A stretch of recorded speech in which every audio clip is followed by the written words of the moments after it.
জাহাঙ্গীরনগরে ঘোরাঘুরি করার পরে কিছুটা ক্লান্ত হয়ে চলে আসলাম বটতলায় বাংলা স্বাদ রেস্টুরেন্টে। আমার জানা মতে বটতলায় বাংলা স্বাদই সবচেয়ে ভালো খাবার পাওয়া যায়, খাবারের গুণগত মানটি ভালো। আর ইনি হচ্ছেন বাংলা স্বাদ রেস্টুরেন্টের মালিক মাহবুব ভাই, অনেক আন্তরিক। এটা চিংড়ি না, আর এটা শুকনো মাছ,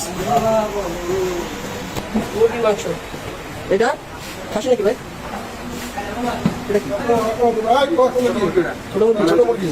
এটা নাকি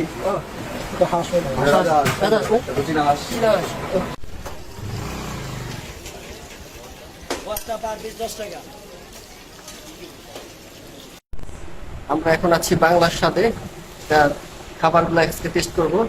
আর সাথে নিয়ে আসছি সোহান, দেখা যাক সোহান আছে কিরকম খেতে পারে আর কি।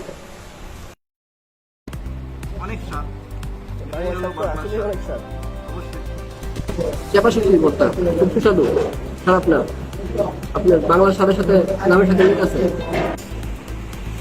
আর একটা হলো চিংড়ি মাছ অর্ডার।